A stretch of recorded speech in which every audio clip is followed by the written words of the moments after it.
anyone standing in the way of hearing from the 45th and 47th President of the United States. I just want to say I am so thankful that all of you have worked so hard to get Donald Trump back in the White House. In this state, this is the best performing swing state with a 5.5-point victory. We have all 50 states represented here in this grassroots movement of the greatest American comeback in the history of our country. I truly believe that President Trump, throughout these last couple of years, overcoming all these odds is one of the greatest stories ever told. And let's just say thank you, God, for giving us Donald Trump and giving our country back. The 45th and 47th President of the United States.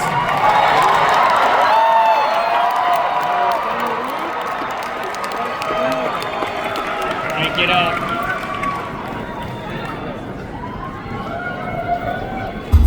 If there was one thing that you wanted people to remember about Donald Trump, what is it? Never, ever give up. Over the years, I've surprised a lot of people. The biggest surprise is yet to come. You are about to begin the greatest adventure of your life. The biggest political phoenix from the ashes story ever. I am officially running for President of the United States. We can now project the winner of the presidential race. Donald Trump wins the presidency. This is a man's world. We've been through so much together. This is a guy who has had arrows thrown at him. Democrats have tried to put him in jail, bankrupt. But it wouldn't mean nothing. We overcame obstacles that nobody thought possible.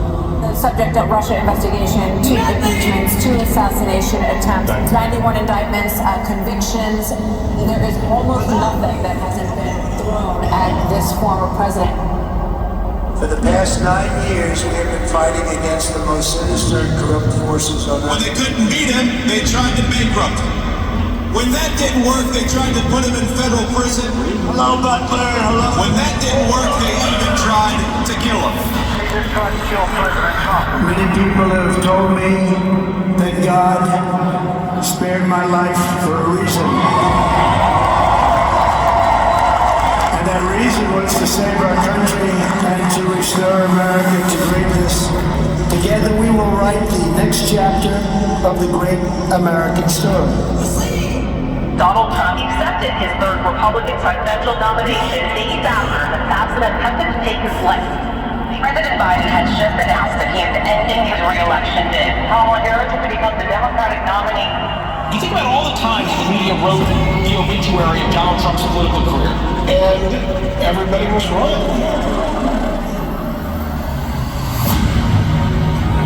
we together are going to register new voters, chase ballots, vote early. We are going to do the work to save America. President Trump will win the state of Pennsylvania. Winner of Michigan, and they're just a few electoral votes away now from clinching to 70. We will take back our country. We are now projecting We will make that the next president of the United States America is great again. America's comeback starts right now. Donald Trump. Donald Trump triumphed to the White House as the 47th President of the United States. His comeback victory unlike anything we have ever seen in American history. It was the most successful citizen revolt. The people defeated the oligarchs. History looks back on Donald Trump. He will be one of the greatest leaders this world has ever Will seen. forever be remembered as the day the American people regained control of their country. Republicans will pull off a political trifecta, controlling the House, the Senate, and the White House. I am with you, I will fight for you, and I will win for you. President Trump is putting together a brilliant cabinet of fantastic America First fighters. With you at my side, we're going to unlock America's glorious destiny, demolish the deep state. This will truly be the golden age of America. Our best days are yet to come. Ladies and gentlemen, now welcome to the stage of the 45th and 47th President of the United States of America, Donald J. Trump.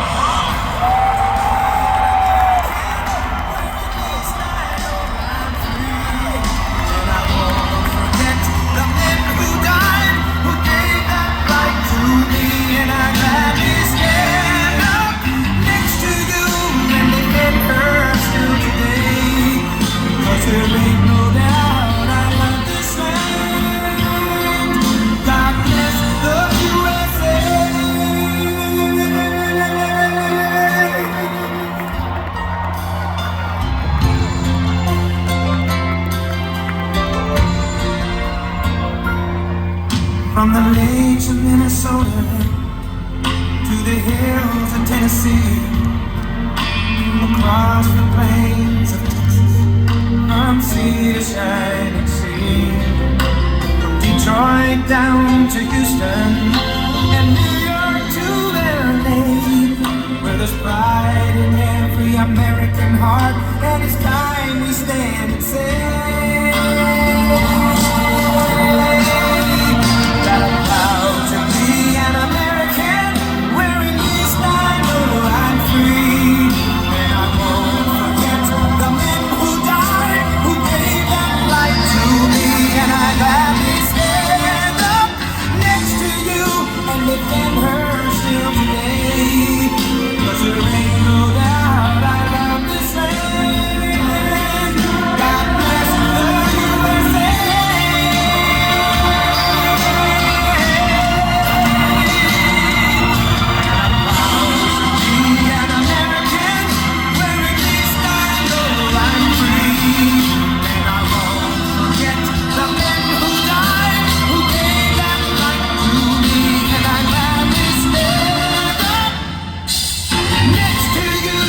Defend her still today, 'cause there ain't no doubt I love this land. God bless the USA.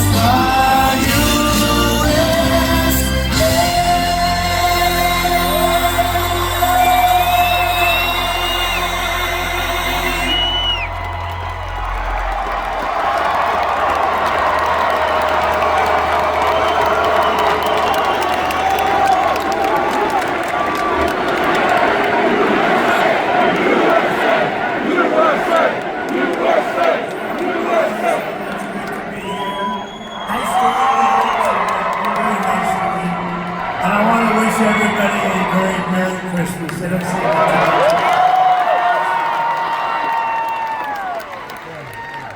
And when I had all that smoke backstage, I said, hey, are there any steps in front of me? I don't want to do that. That would not be good. I don't want to do that nice and slow. What a beautiful production this is. What a great job. The whole cast. It's really been tremendous numbers of American patriots. It's really been great. And you saw what happened last month. It's Army. It's an army. They turned out to vote, and they voted in record numbers, and everybody else voted in record numbers too, I have to tell you. And we did something that was really epic. We won a battle that a lot of people thought was very hard to win. You know, too big to rig. Remember what I said? Too big to rig. It was one of the great political victories in the history of our country, and that's good. They said one of the very big radical left newspapers said the most consequential election in the last 129 years. And I said, couldn't it make it a little bit longer than that? 129 years, but that's pretty good. But we won, oh, it's so nice. We won the popular vote by a lot.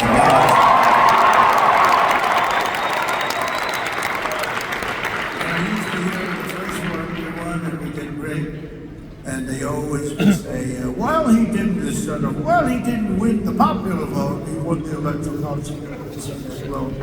But we actually did very well then, but we did really well the second time. And this time, we said, to hell with it, we're going to just blow them away. And that's what we did. We blew them away.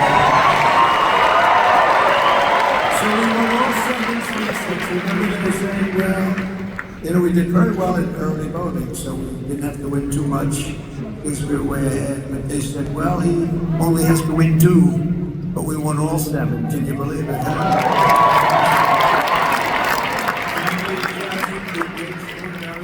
Something not easy for a Republican to do, but it was easy for us to do.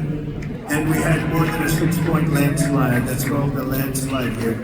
And not only did we reclaim, we took back the U.S. Senate, and we won the largest popular vote majority for House Republicans in the presidential year since 1928. That's a pretty good thing. And I want to express my tremendous gratitude to Charlie Kirk. He's really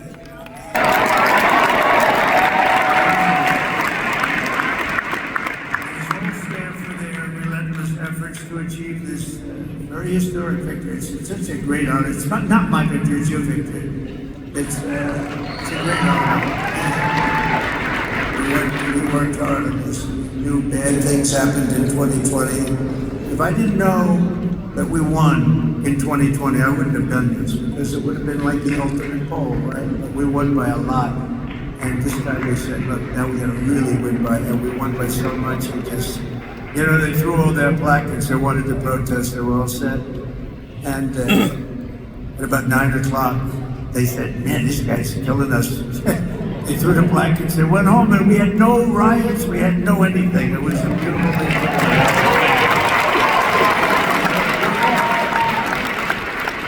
We're going to try to bring everybody together. We're going to try. We're going to really give it a shot. The thing that brings people together is victory. It's winning.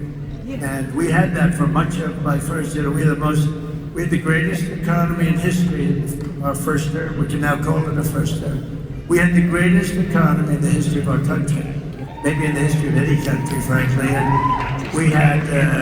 we did things that nobody could have done, and we're going to do them even better now. We're going to be drilling, as we say, drill, baby, drill.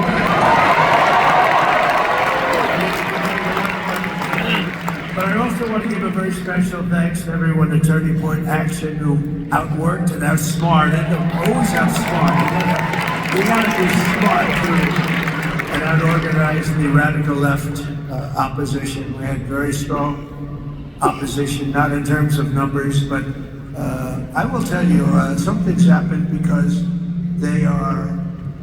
that was a big defeat for them. Nobody expected the numbers. You know what happened? The pollsters went around, and whenever anyone said, it's none of your business, they said, who you voted for, or who did you vote for? They said, it's none of your business. And sometimes they said much tougher language than that, but because I'm getting in big trouble on the home front. And with Franklin Graham, please, please don't use foul language. It's so beautifully. You could do just as well. Actually, it doesn't work quite as well, but that's okay. It's just emphasis. But when they said essentially, it's none of your business, that was a Trump vote. Yep. And they had the highest numbers of people that said that because they don't trust the press, etc. And we had the highest numbers, and that's why the polls showed us winning, but not winning in a landslide like we did. And we sort of knew that was going to happen. We could tell by the rally says, look at this, here we won. There's no reason except celebration, but that's not a bad reason, is it? Nope. And look at the crowd. They have 7,000 or 8,000 people standing outside. They can't get in. Would anybody like to give up their seat, please? And I'm doing this for years. I don't think I've ever had anyone say yes, yes, I'll give it. Just one person, nobody. The Democrats and the media said the Turning Point could never run a ground game. They weren't experienced. They didn't know Charlie.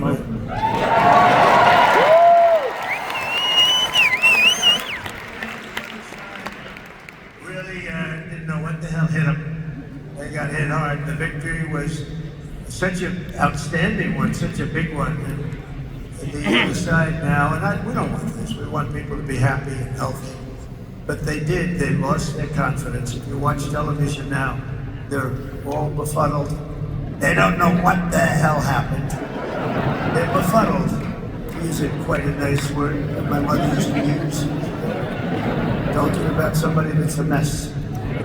But they did. They lost their confidence, and hopefully they'll lose it for a long time and then come over to our side because we want to have. We're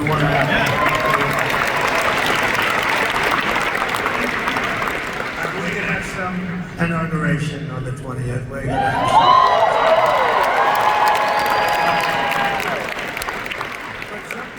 also in the election, all 50 states shifted toward the Republican Party. Every single one. The largest share of African American voters of any Republican in modern history. We won more Hispanic American votes than any Republican. We won the Latino men. Who's a Latino man?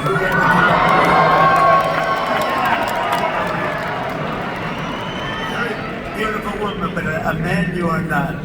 Of course, nowadays, who the hell knows?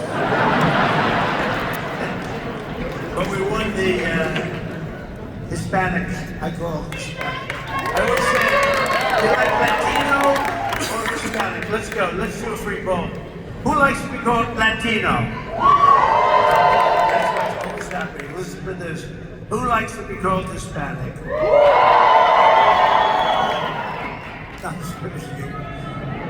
But we won half of all voters aged 18 to 29. There's never been anything like that.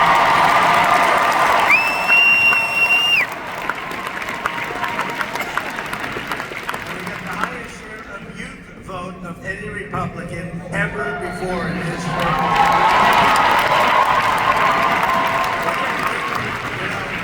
My son Barron said, Dad, you gotta see this one, that one, this one.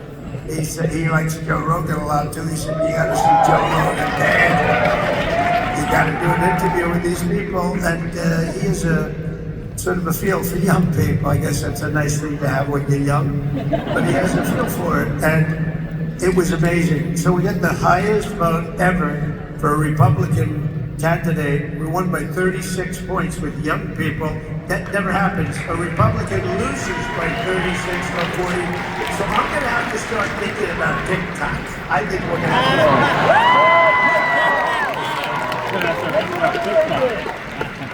because, you know, we did go on TikTok, and we had a great response with billions of views, billions and billions of views. They brought me a chart, and it was a record. It was so beautiful to see. And as I looked at it, I said, maybe we got to keep this sucker around for a little while. Oh, look, I see Sheriff Joe. Sheriff Joe, could we use you on the board?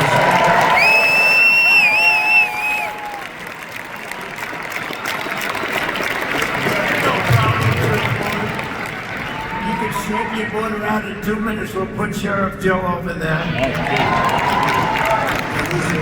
You're looking good, Joe. Looking good. And we miss your wife, right? Your great wife. She's up there proud as hell of me. But he had no border problems. He didn't have any border problems. And we'll do that very shortly for you. We're going to have, you have a governor that doesn't know what the hell she's doing. You have people that don't know what they're doing. And we're going to change it because your border is a disaster. Your border is a disaster. What's going on? And you just have a few days to wait. We're going to be fully operational, I would say, by about 2 o'clock.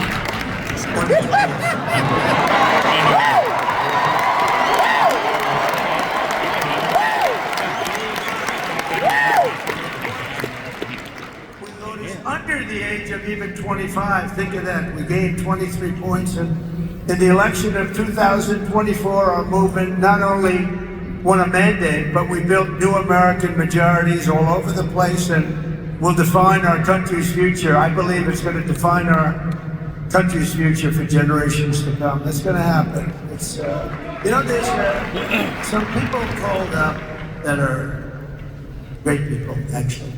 Great business leaders called, a lot of them.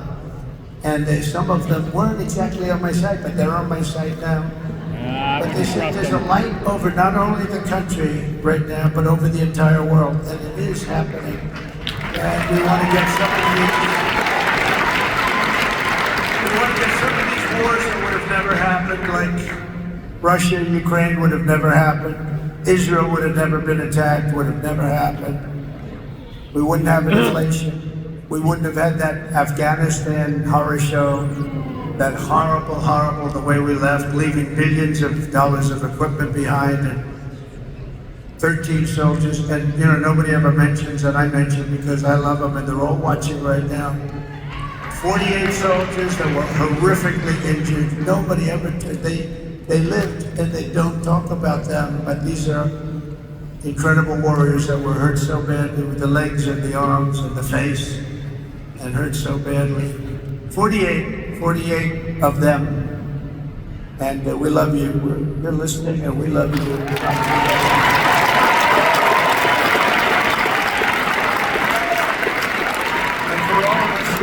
For you today, I can proudly proclaim that the golden age of America is upon us.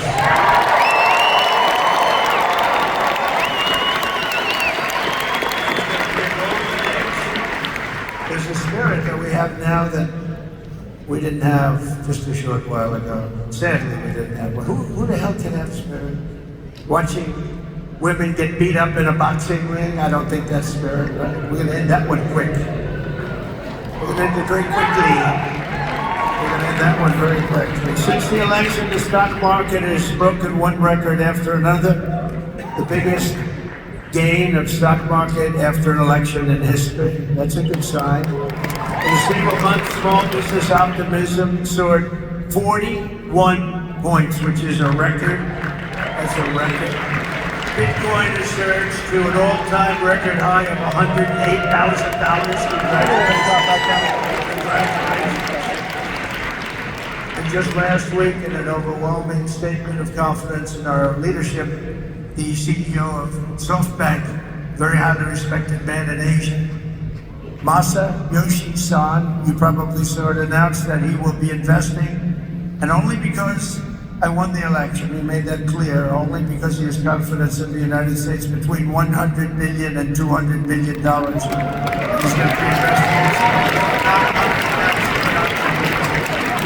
All over the world, people are investing now. They're starting the investments, and it's going to be a beautiful thing with the jobs.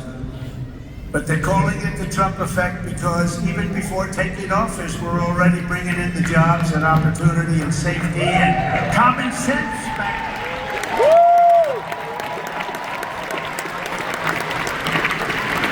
I think common sense is the most important thing, but not only are we seeing it at home, but we're seeing it abroad as well. The European Union is suddenly talking about buying vast quantities of natural American, beautiful natural gas. It's beautiful and it's very inexpensive.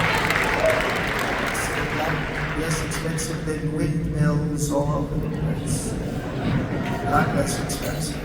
But I've informed Mexico and Canada that they will have to step up and stop the illegal aliens and illegal drugs.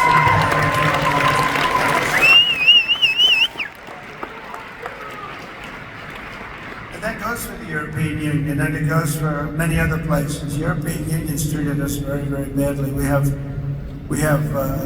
hundreds of billions of dollars in deficits. They don't take our cars, they don't take our agricultural product, but we take theirs. And they've got to be careful. They can't treat us that way. They're not going to be treating us that way for long, that I can tell you. Because we're not going to let them turn the United States into a dumping ground. We're not going to let it happen. We pay Canada in subsidies and deficits over $150 billion a year. And you say, why are we doing that? Why are we paying Canada $150 billion? Essentially, we're paying Canada. And we love Canada. I have so many friends. I love Canada. I love it.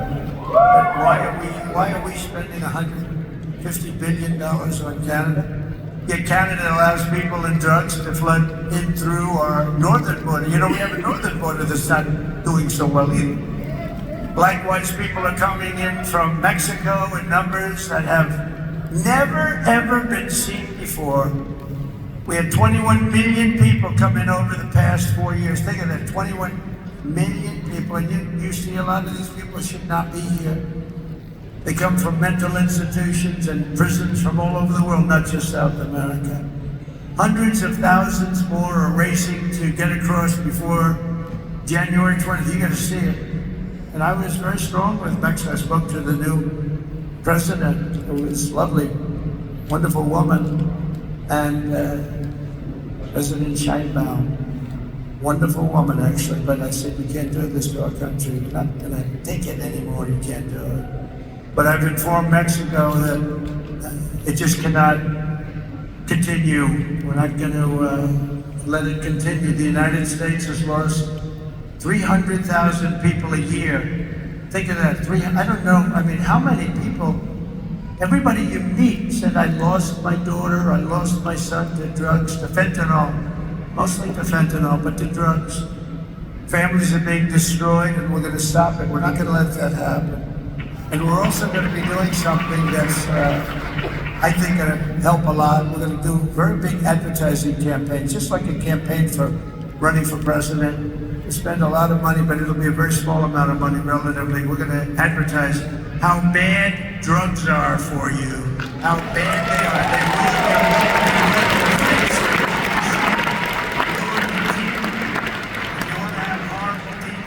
They really take a lot of fentanyl. You want to have skin that looks so terrible, take fentanyl. We're going to show what these drugs are doing to you. Nobody's done that before, and we're going to do it. And that is, it's going to be like running a political campaign, just like running for president, just like we just did. We had some pretty good ads, right? Yep. Explain what these people have done, how they're destroying our country. I mean, who would let millions of people pour in from prisons and jails and mental institutions, and I always say insane asylums? You know, the press gave me a hard time because sometimes I'd use the word, a name, Hannibal Lecter. They said, why does he mention Hannibal Lecter? That has nothing to do with it. Why would he? I mean, are they stupid? In fact, we don't want Hannibal Lecter. You know what that is? Silence of the Lambs. We don't want Hannibal Lecter, Dr. Hannibal Lecter in our country, do we, huh? And you know what happened when they went to the voting booth? Or, unfortunately, they signed their mail-in ballot. But we got by it. We got to change all of that stuff. We got to have great, fair. But when they went into the booth and they signed their ballot, they said, Hannibal Lecter, that's a bad guy. We don't want him here.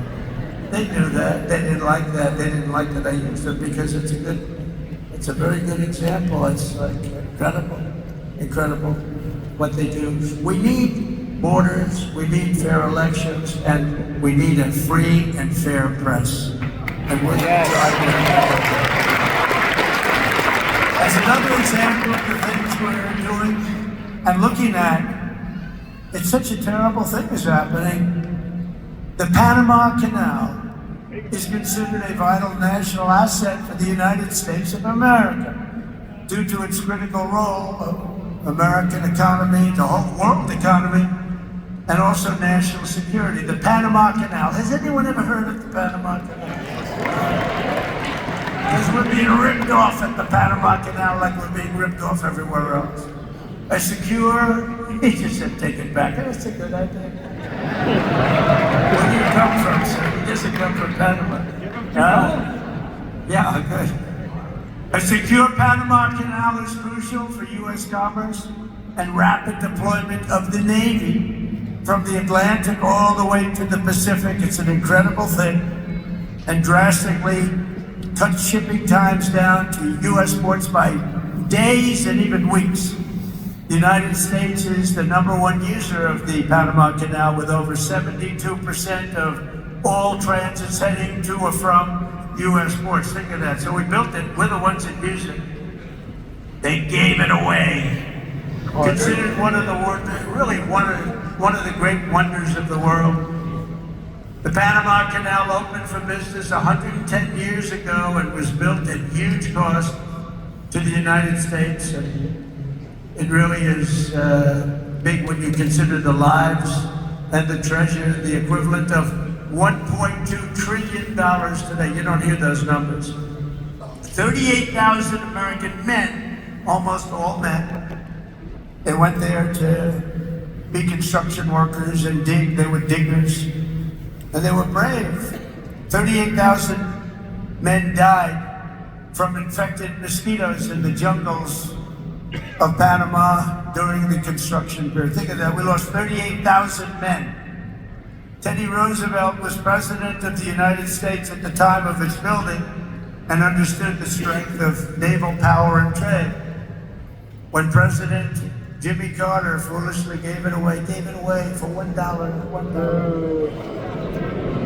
During his term in office, it was solely for Panama to manage and not for China or any other country to manage. You see what's going on there? China.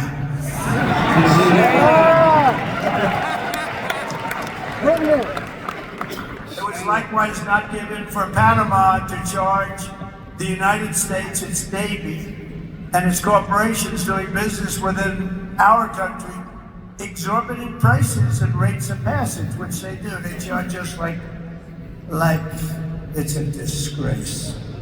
Our Navy and Commerce have been treated in a very unfair and injudicious way. The fees being charged by Panama are ridiculous, highly unfair, especially knowing the extraordinary generosity that has been bestowed to Panama, I say very foolishly, by the United States. This complete ripoff of our country will immediately stop. Stop. The United States has a big and vested interest in the secure, efficient, and reliable operation of the Panama Canal. And that was always understood when they gave it to Panama. Can you believe that? We would never have done it if we thought what's happening now can happen, and we would never, and we will never, ever let it fall into the wrong hands. But it's falling into the wrong hands. It was not given for the benefit of others by a token of cooperation, but it was given to Panama and to the people of Panama, but it has provisions. You got to treat us fairly, and they haven't treated us fairly. If the principles, both moral and legal, of this magnanimous gesture of giving are not followed, then we will demand that the Panama Canal be returned to the United States. Without question. Nothing to stand for. So to the officials of Panama, please be guided accordingly. William McKinley, the 25th President of the United States, was because of the vast sums of money that he brought into our country, the person really who got us the money that President Theodore Roosevelt used to build the Panama Canal and a lot of other things. McKinley was a very good, maybe a great president. They took his name off Mount McKinley, right? That's what they do to people. Now, he was a great president, very good president at a minute. He was a very good businessman. He was a businessman, then a governor, very successful businessman, and then he ran for president, and he won. And he was able to use business principles, and he was a strong believer in tariffs.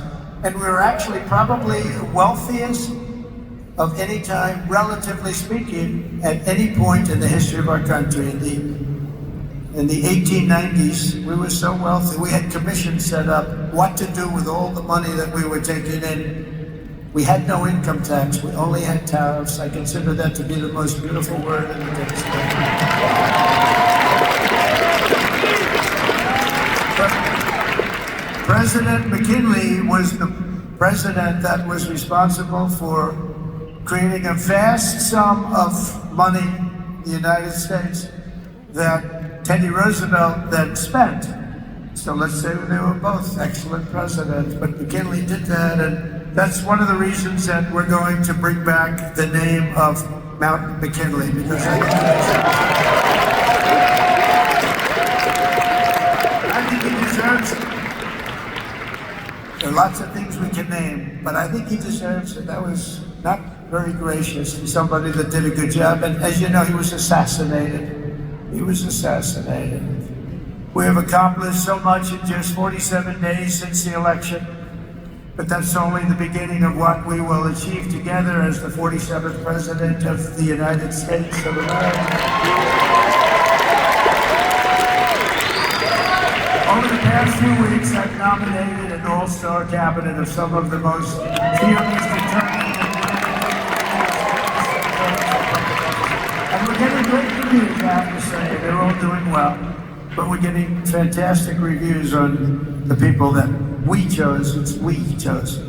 Because I wouldn't choose them if I didn't think you liked them. I don't have that kind of courage. We like every one of them and everybody. I mean, people are amazed at the quality.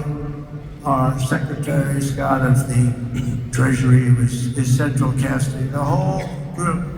But to get wokeness out of our military and restore the unquestioned strength and fighting spirit of the American Armed Forces, I have appointed Pete Hegseth to be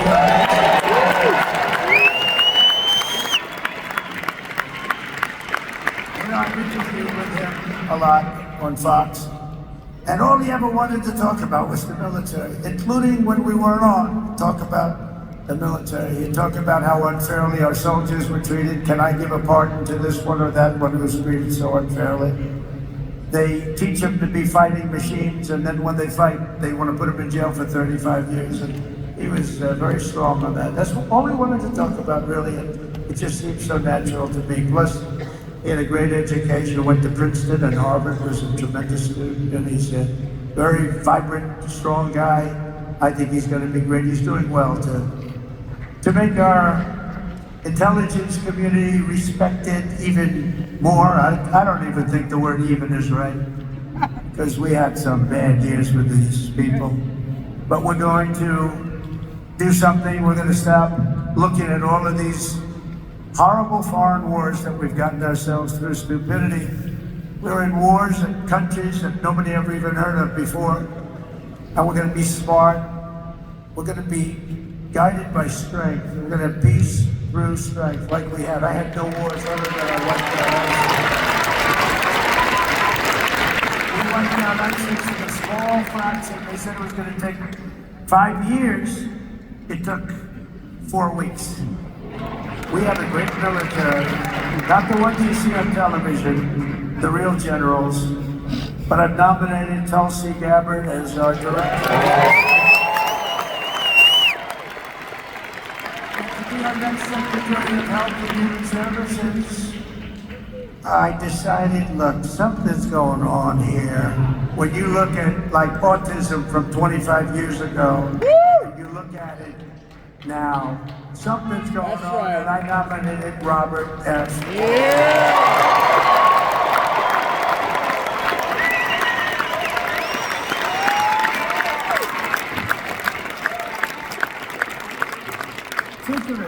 Think of this. 25 years ago, autism, 1 in 10,000 children. Today, it's 1 in 36 children. Is something wrong? I think so. And Robert and I and all of we're going to figure it out. But to give you numbers like that, something's wrong. Something's wrong. Likewise, there's been a 25% increase in childhood cancer and a staggering increase in chronic diseases. So together we're going to make America healthy again. We're going to make it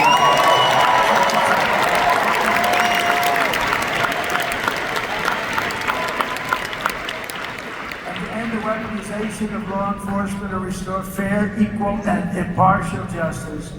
We will have an outstanding new Attorney General, and Pam Bondi. She's fantastic. For a long time. And I'm very pleased to report that Christopher Wray is on his way out. He's resigned. And he will soon be replaced by our next FBI director, somebody who I think is going to be one of the greatest, maybe the greatest director of them all, Kent.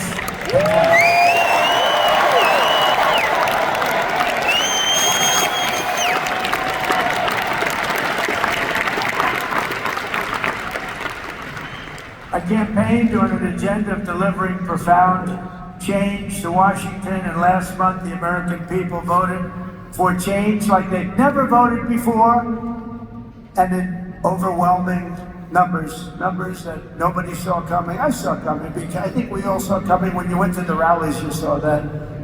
We'd have, like we had in New Jersey, 107,000 people, and they'd go out the next day and they'd have 30 people, maybe 40 if they were lucky. And then I heard how it was going to be a close space. I said, why is that? Why is that? I don't quite get that. But now the Republican Senate majority is working very hard to confirm my nominees, and we appreciate it. And with the help of this dream team cabinet, and we have so many others I won't bother mentioning, but you know every one of them, we're going to embark on the most exciting and successful period of reform and renewal in all of American history. We're going to do something that's going to be really, really special. You're going to be so happy. And as you know, I made a series of big day one promises in my campaign. You know just as well as I do. And 29 days from now, I intend to keep those promises to the American people.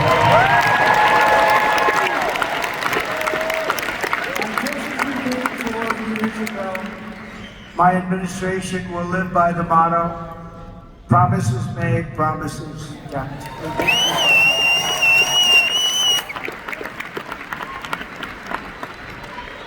And there's a new hat, there's a brand new hat that's out. I saw it yesterday, the first time that it's selling like hotcakes. It says, Trump was right about everything. And I don't want to brag, but we were right about this stuff. Including foreign policy, these crazy wars that we're in. One of the things I want to do, and quickly, and President Putin said that he wants to meet with me as soon as possible. So we have to wait for this, but we have to end that war. That war is a horrible.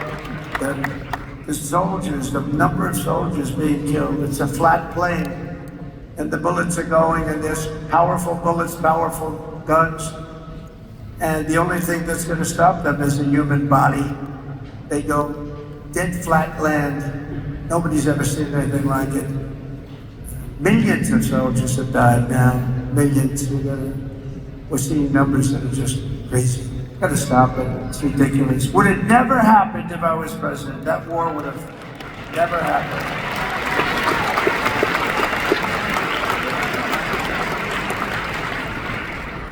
And October 7th this year would have never happened either.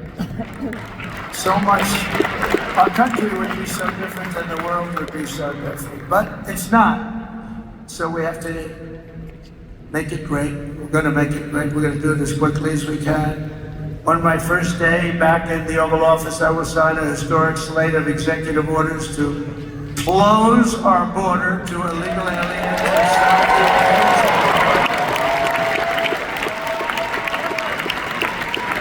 And on that same day, we will begin the largest deportation operation in American history.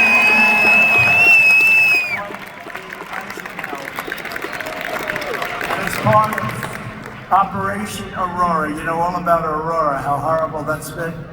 Every single foreign gang and illegal alien member, all of this criminal network operating on American soil will be dismantled, deported, and destroyed.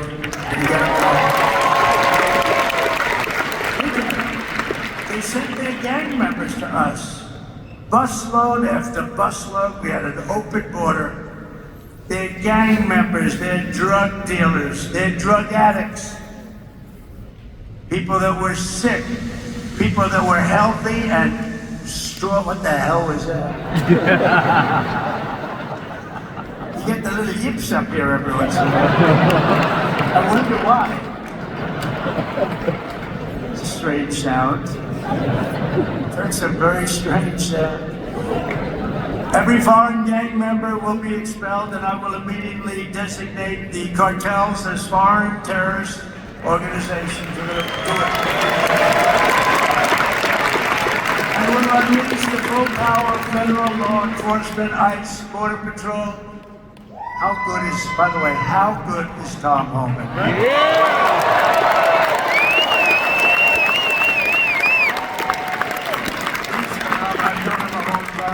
I'll bet you Sheriff Joe likes Tom Homan, right? Sheriff Joe, yes, yep.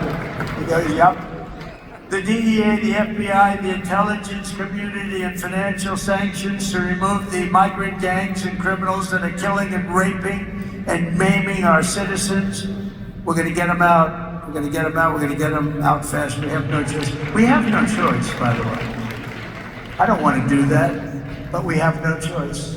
Last thing I want to do, could have been so much easier. The election wasn't rigged. It would have been a much different thing. But this will show something. This is going to show how we do it and how good we are. You know, we showed how the opposite philosophy runs a country, and it wasn't good. They had an approval rating today of 14%. Nobody's ever had an approval rating of 14%. That's the lowest approval rating. And we're going to have a very high, in fact, we already have a very high approval rating. We're way up, way up, higher than almost anybody, higher than anybody I said this morning. We will end the occupation, and January 20th will truly be Liberation Day in America. Is that okay?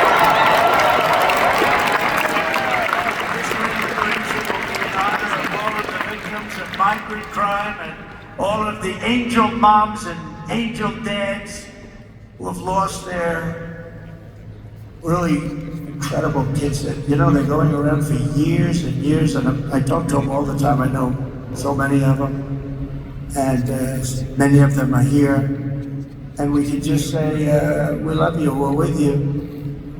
They had so little help from the politicians on the other side.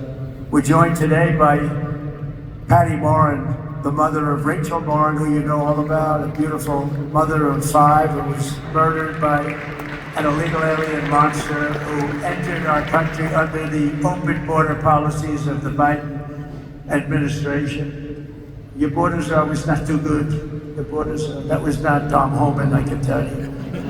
But Patty, those days are over, and they will soon be over. I hope we're just not gonna have, how could you say never again, but we're gonna have as few as possible. It's gonna be rough, and it's gonna be rough for the ones that do that kind of damage to you and to our country. Where is Patty? Is she here someplace? Just want to thank. Hi, Patty. Thank you very much. Thank you very much.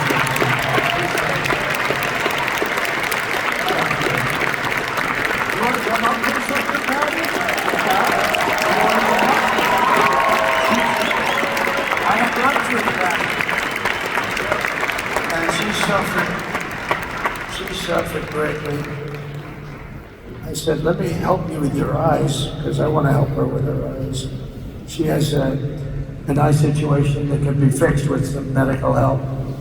Many of them can't be fixed. I said, Patty, get your eyes taken care of. I'll take care of it. Just get it done. I hope you got it done. Did you have them done yet? Did you have it done yet, Patty? That's great. Oh, you look good, Patty. Be careful.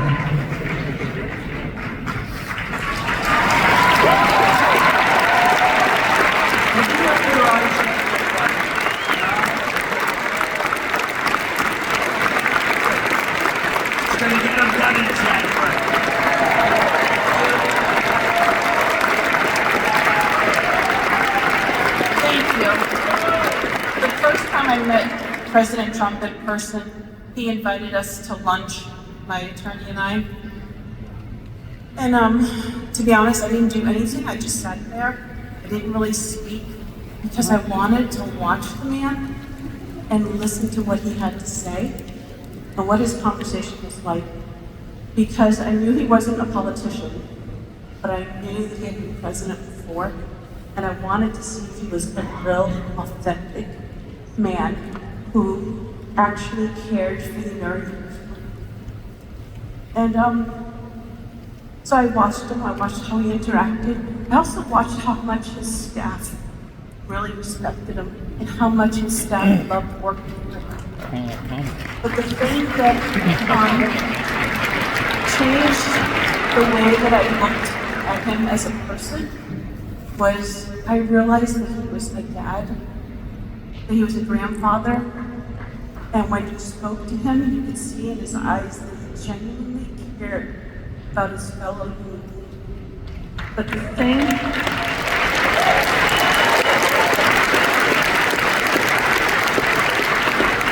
I appreciate the most is that he heard the cries of a mother, and he cared.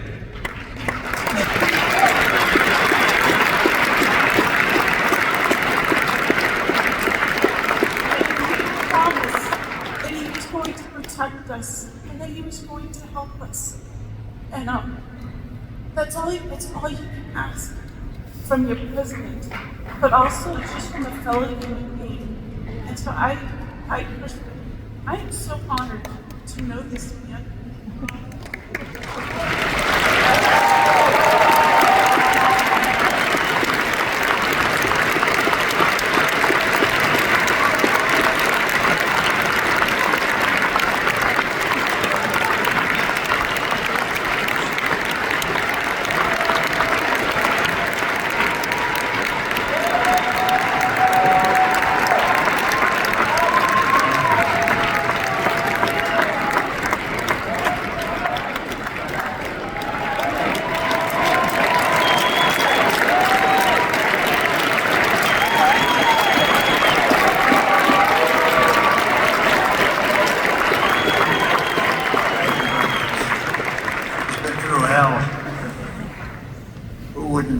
so many people, so many, I call them angel moms. They go through hell. And many of them say it doesn't get any better, but we have to hope it does get better. Also with us is a very special guy, the president of the National Border Patrol Council, Paul Perez. He's incredible.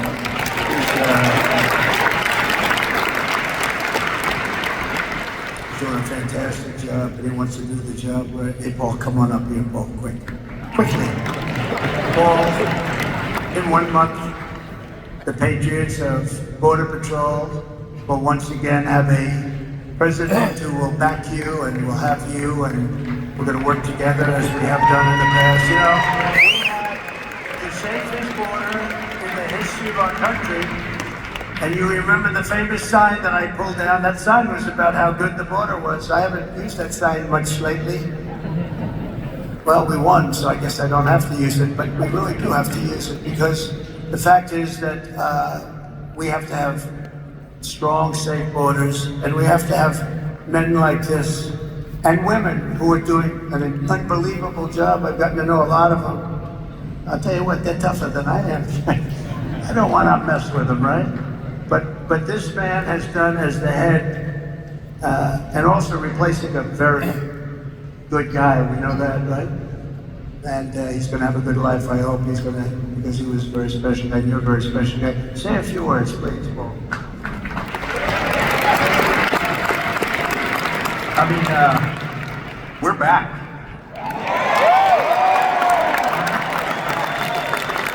The strength and security that Donald Trump brings to the White House is what we've needed. He's done it before, he's going to do it again. We're going to make all of these communities safe. And like Tom Homan said, if you're not going to help, get the hell out of the way. Donald Trump is by far the best president in the history of this country, and he's going to show everybody exactly why. Thank you.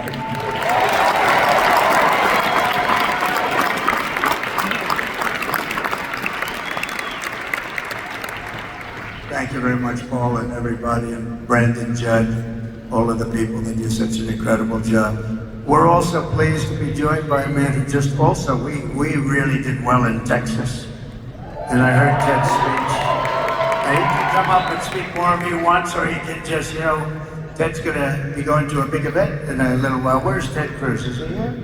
Is he here someplace? Ted? Ted?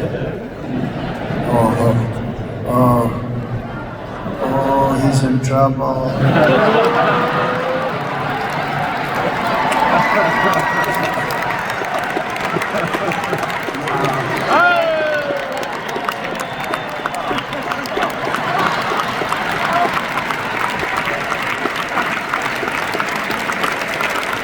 He's not in trouble.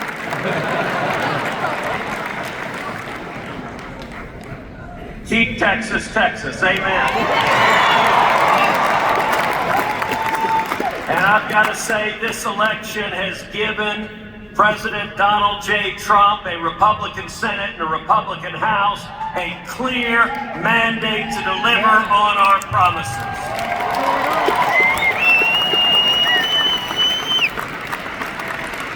One month from today, President Trump will secure the border. We are going to bring back jobs. We are going to lower prices.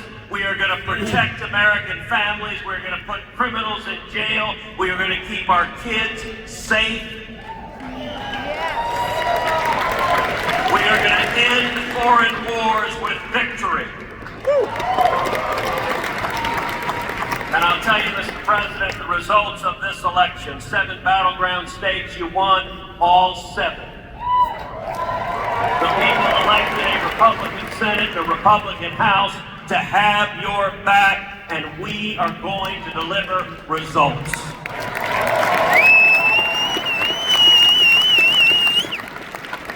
And if I can speak parochially for a minute, one of the most consequential things that happened in this race in Texas, You won profoundly in Texas, and both you and I won a majority of Hispanic votes in the great state of Florida.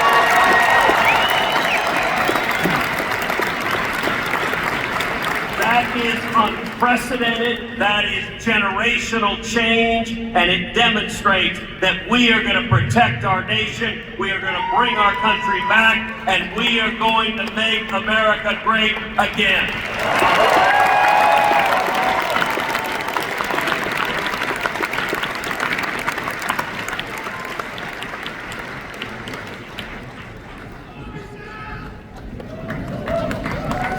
He's actually a great guy. He's really out there working. Oh, I'm so glad he was here. Oh, that was an amazing moment. But we want to thank him. He had a great race. He did a fantastic job against like 250 million spent against him. But Texas was very special, and it will remain very special. Great people, and the governor's doing a fantastic job in Texas. Senator Dan Patrick, everybody, Attorney General. Also, I want to bring up, if I could, or just say hello to him. He's on the outskirts. He's got a lot of people in this room. He's got a lot more people outside than you have in the room. The RNC chairman, Michael Watley, who was so fantastic. What he did with Laura. Where's Michael? Come on up, Michael. Come here. This guy did some job.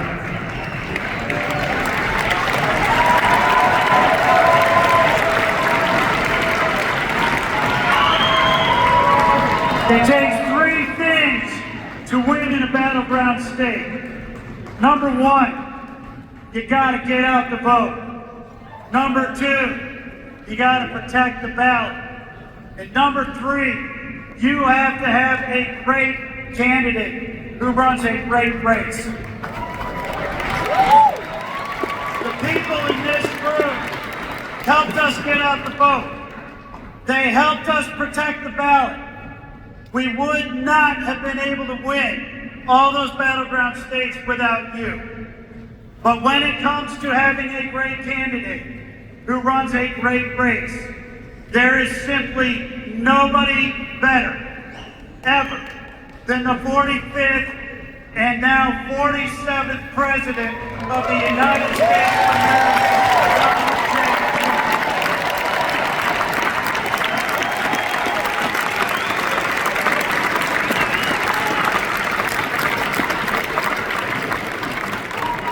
Thank you very much. He really has, and Laura have done an incredible job. What a pleasure. They were fighting. They had so many lawyers. They were fighting the enemy like you wouldn't believe. I mentioned Tom Homan, but especially he's going to do so well. A friend of mine who I haven't seen in a little while, Matt Gaetz, is here. Where's Matt? He's around here. He's got a big career set up. And I just want to say hello to Matt. Arizona GOP Chair Gina Swoboda. Wow, she's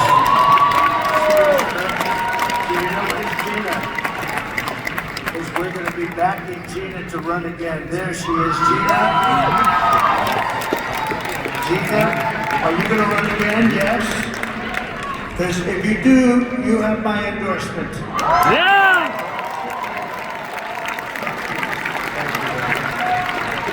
Great job you've done.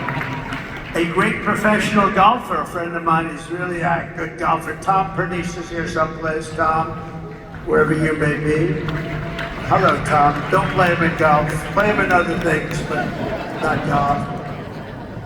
Trish Dugan is here, who is just a fantastic words. Trish is one of my great friends. Thank you very much. What has she helped? Trish has helped us so at a level that very few people can even dream of. So I want to thank you very much. Trish Duggan, please.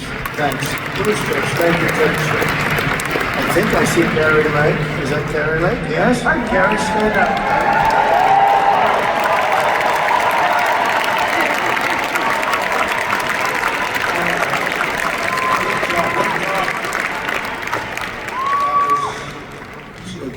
good woman, and she's going to be doing something very big, maybe bigger.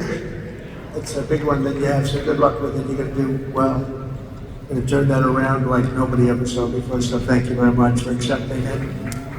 Sergio Gore, a friend of mine who's doing a fabulous job leading the presidential personnel. He's really working hard. Where's Sergio? He's around here someplace. Sergio, where is he? Hi, Sergio. Good job you're doing. We have some big announcements over the next few days, 2 big ones. A great actor has been with us for a long time when it wasn't fashionable. Rob Schneider.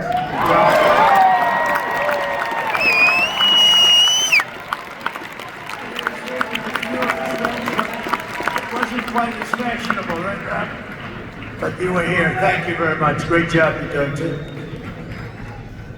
Karen Robeson. Where's Karen? Karen is here, and she's, I hear, running for governor.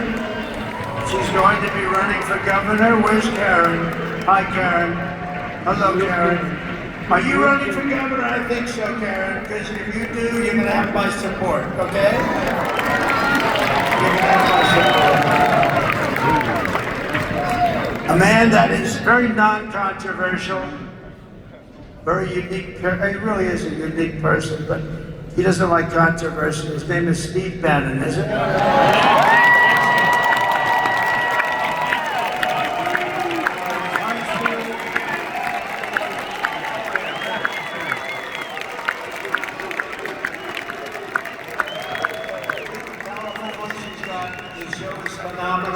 War Room. Thank you, Steve. Nobody likes Steve. Thank you very much. And the Phoenix police officer who was shot 8 times in the line of duty, Tyler Moldovan, who I just saw backstage. Where's Tyler? Oh, he's not here. There he is. And,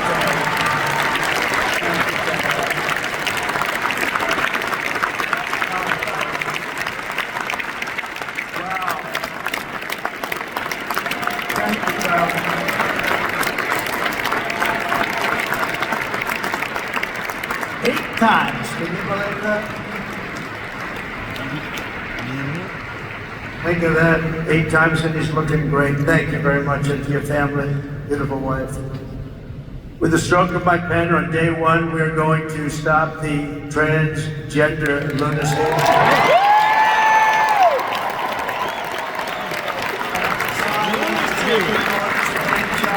Sexual mutilation. Get transgender out of the military and out of our television stations.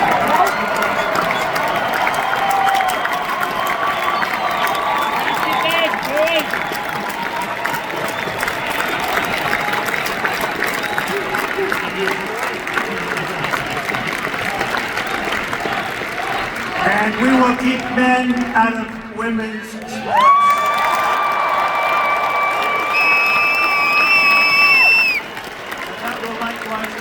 Day 1.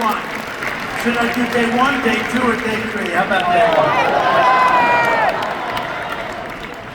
1? Under the Trump administration, it will be the official policy of the United States government that there are only 2 genders.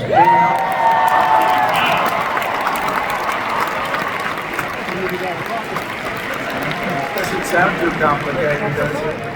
To rescue our economy, I will sign day 1 orders to end all Biden restrictions on energy production, terminate this insane electric vehicle mandate, cancel the natural gas export ban, reopen Anwar in Alaska, the biggest site protection anywhere in the world, and declare a national energy emergency. And do we have great people in energy, head of energy, Chris Wright, and Doug Burgum is the interior, and I merged both of them. You know, the energy had no energy, just had the right to do energy, and interior had all the energy, but it didn't have the right to drill, so I merged them, and they're great friends, and both very talented people.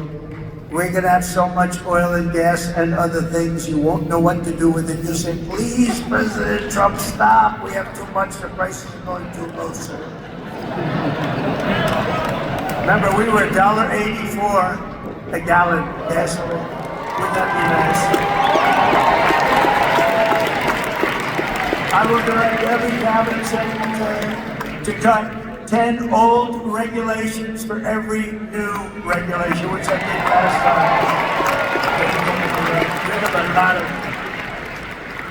last time. Last term, for me, we did something special. We cut more regulations by 4 times than any other president in history, and we're going to top that record.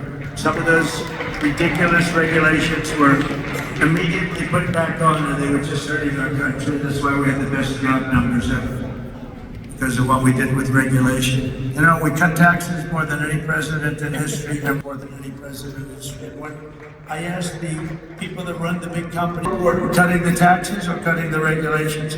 Every single one of them so far has said the regulations were more important for jobs and everything else. Who would think that?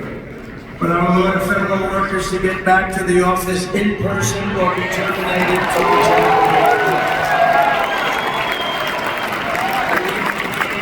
Department of Government Efficiency, headed by Elon Musk.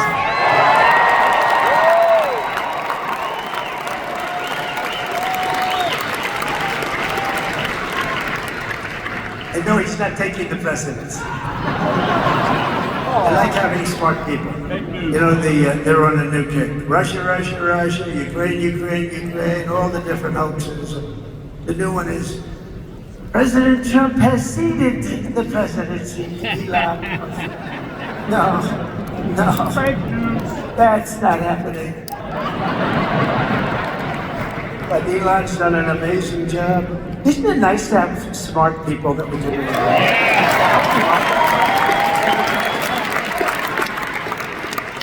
I'll tell you, he landed that rocket a few months ago. It landed, it's coming down so fast, 17,000 miles an hour, he says, coming down, it looks like it's getting ready. Then all of a sudden, the jets go on, it slows it down, then it's almost stopped it. And it guides it over left, right, up, high, down. I said, what the hell's going on? Because nobody ever saw this before. And then it has the big gantry, very expensive. It looks like it's going to be smashed to smithereens. And then those jet engines roared from the bottom. It's coming in this way, a little hot. And the engines, wow, pushed it straight. And it was like you're hugging a beautiful baby. No, not that baby. But it was the most incredible thing. And then he got into his car and or plane or whatever, however he went, and he went to Pennsylvania and he stayed up there for a month and helped us to win that state, which they won by a lot.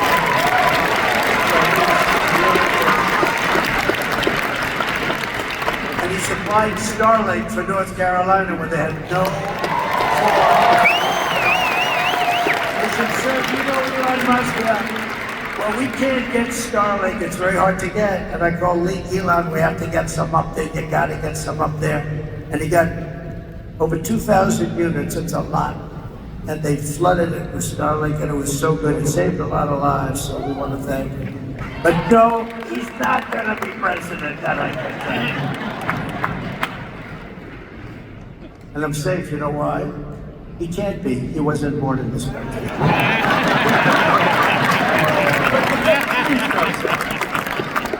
He's a great guy, and we want to have him. Everybody, so many people are in this audience that have helped. So to an extent that you wouldn't believe, but we're going to bring transparency and accountability back to our government, and we'll be very soon, you're going to see it drain the swamp. We're going to be draining. And I hope everybody goes home and reads the congressional report on the criminal activities of the Unselect Committee of Political Thugs, J6 Committee. What they did is so illegal. And Congress has done a fantastic job on that. They just put out a report. They call it an interim report. It's brutal. On them, not on me, on them.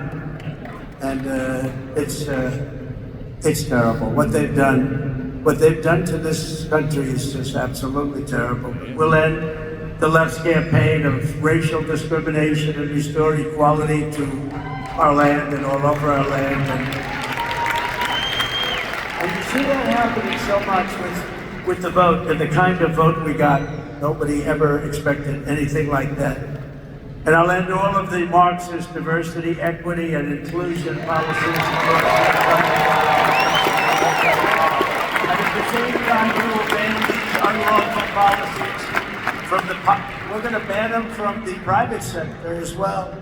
In America, we believe in the merit system. And now because of the major decision handed down recently by the Supreme Court, our country has again gone back to the merit system. That's what made our country great. And I want to just thank the Supreme Court because that took a great deal of courage for them to do that. And some people were surprised by it, but that's what made us great. Merit made us great. I will direct our military to begin construction of the great Iron Dome missile defense shield, which will be made all in the USA, much of it right here in Arizona. You know, Ronald Reagan wanted to do it many, many years ago, but they didn't really have the technology. It's lucky that he didn't, because they didn't, but they have it now. You can knock a needle out of the sky. And as Commander-in-Chief, I will restore the proud and historic names of our great military bases like Fort Bragg.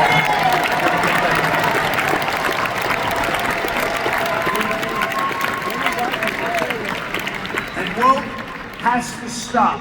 Because along with everything else, it's destroying our country. We're going to stop woke.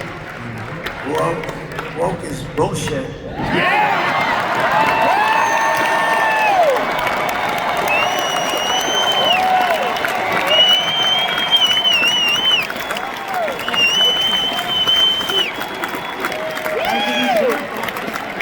In addition to the military bases, I understand they want to now rename 14 ships. We want to rename them. Some of these ships have had a great and glorious past. They want to take the name off and put another name down. Oh, I can imagine whose name they're going to put up. USS Dubship. It's not happening with me, I can promise you. The actions I have described today are just a small preview of the common sense revolution, because that's what I call it, a common sense revolution that's coming soon to America. To a theater near you. But it's coming to you through your president, Donald J. Trump. The people have given us their trust, and in return, we're going to give them the best day one, the biggest first week, and the most extraordinary first 100 days of any president in American history. In conclusion, on January 20th, the United States will turn the page forever on 4 long, horrible years of failure, incompetence, national decline, and we will inaugurate a new era of peace, prosperity, and national greatness. It's going to be national greatness. It'll be something very, very special. And you could use a little of that because you haven't seen any of it in 4 years. What's happened to our country is so sad. We're going to cut your taxes, end inflation, slash your prices, raise your wages, and bring thousands of factories roaring back to America and right back here to Arizona.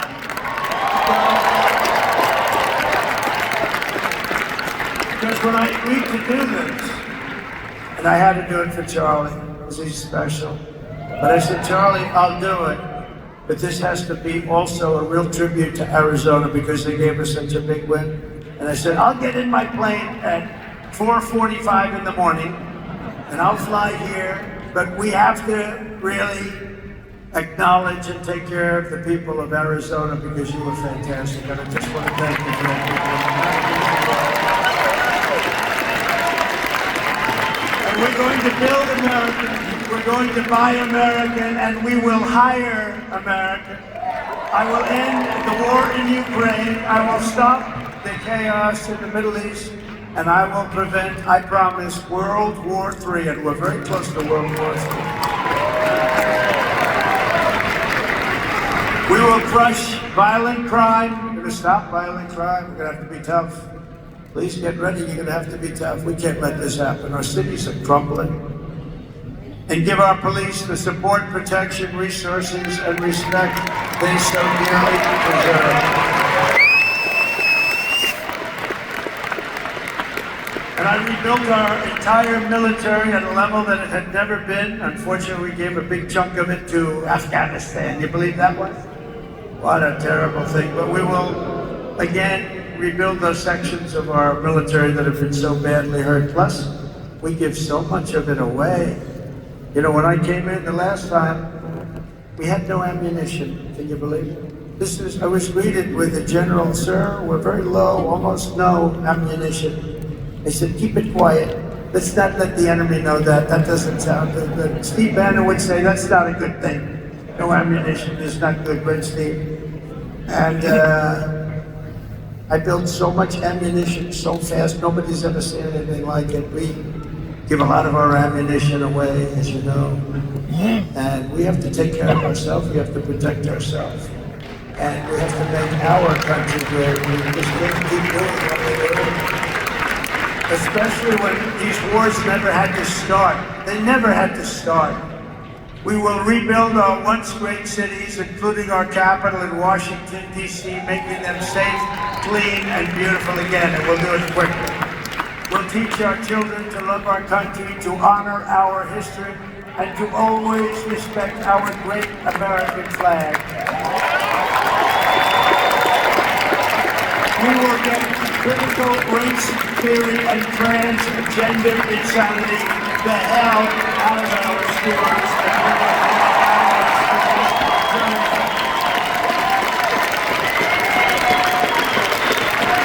I will defend religious liberty, I will restore free speech, and I will defend the right to keep and bear arms. After years of building up foreign nations, defending foreign borders, and protecting foreign lands, we are finally going to build up our country, defend our borders, and protect our citizens. We're going to protect our citizens. And we will stop illegal immigration once and for all. It's going to stop. We're not going to have an invasion of our country any longer. That will stop in just a few very short weeks. We will not be occupied. We will not be overrun. We will not be conquered. We will be a free and proud nation again, a nation led by competent people, a nation that we can be proud of. We're going to be so proud of our nation. We already are. It's already happened. Remember what I said. There's new light all over the world, not just here. All over the world, everyone will prosper. Every family will thrive. And every day will be filled with opportunity and hope. And will be filled with a thing called the American dream.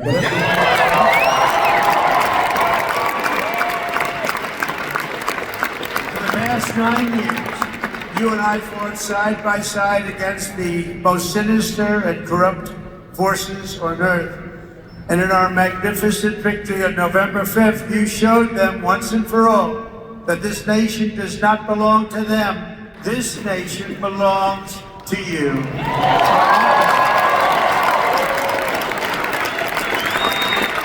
It was hardworking patriots like you who built this country. And in 2024, it was hardworking patriots like you who turned out and voted and saved our country. That's what happened. After all we have been through together, we now stand on the verge of the 4 greatest years in American history. We're going to make these the 4 greatest years of the history of our country. With your help, we will restore America's promise. We will rebuild the nation that we love, and we will do it very, very fast. That's what we want. We are one people, one family, and one glorious nation under God. We will never give in. We will never give up. We will never back down, and we will never, ever, ever, ever surrender. Together we will fight, and we will win. And together we will make America powerful again. We will make America wealthy again. We will make America healthy again. We will make America strong again. We will make America proud again. We will make America safe again. And we will make America